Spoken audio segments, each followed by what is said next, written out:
আজ আপনাদের সাথে শেয়ার করছি একদম ঝালঝাল করে খুবই মজার একটা স্পাইসি ক্র্যাব কারি, আর সাথে থাকছে খুব সহজে ক্র্যাব কাটিং।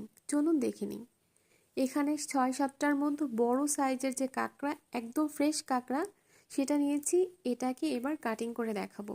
যেহেতু কাঁকড়াগুলো একদম জীবন্ত, তাই প্রথমে এটাকে লবণ দিয়ে একটু ঠান্ডা পানি দিয়ে 10 মিনিট রেখে দিব। এতে কাঁকড়ার মধ্যে থাকা ময়লা ওরা নিজেরাই বের করে দিবে। দেখুন পানিটা কি পরিমাণে নোংরা হয়ে আছে।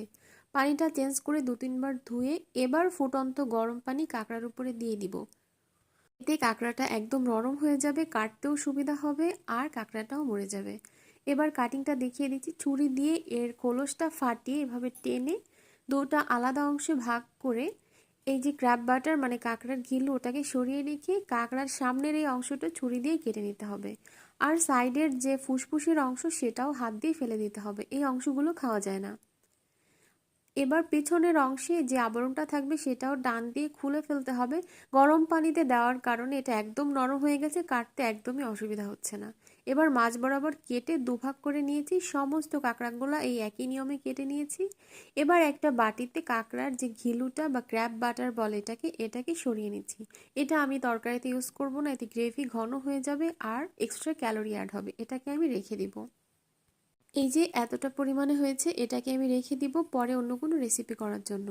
কড়াইয়ে তেল দিয়ে সামান্য লবণ দিয়ে কাঁকড়াগুলোকে যতক্ষণ পর্যন্ত একটু মচমচে ভাব না হয় ততক্ষণ ভেজে নিব।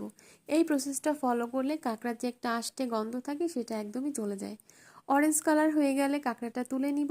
ওই একই তেলে দিয়ে দিচ্ছি 2টো তেজপাতা, 2টো শুকনো মরিচ আর 1 চা চামচের মতো কালো সরিষা। এটা দিয়ে একটু ভেজে এর মধ্যে দিয়ে দেব পেঁয়াজ। পেঁয়াজটা একটু বেশি দিবেন, 1 কাপের মতো। রসুন বাটা, জিরা আর ধনিয়া বাটা, এটা দিয়ে কিছুক্ষণ একটু নেড়েচেড়ে ভেজে দিয়ে দিচ্ছি মরিচের গুঁড়া আর হলুদের গুঁড়া, মানে নর্মাল তরকারিতে আমরা যে মশলাগুলো ইউজ করি সেটাই। কষিয়ে তেলটা উপরে ভেসে আসলে কাঁকড়াটাকে দিয়ে আরও বেশ খানিকটা সময় নিয়ে এটাকে কষাবো। যত কষাবেন কাঁকড়া তত এর টেস্টটা ভালো আসবে। একটু লো ফ্লেমে ভেজে ভেজে একদম মশলাটা টানিয়ে যখন এরকম পোড়া পোড়া লেগে আসবে তখন একটু পানি দিয়ে ঢেকে রেখে দিব পুরো রান্নাটা হওয়ার জন্য। ঝোলটা টেনে আসলে বুঝবেন রান্না হয়ে গেছে। 4-5টা কাঁচামরিচ দিয়ে আরও কিছুক্ষণ ঢেকে রেখে নামিয়ে সার্ভ করব।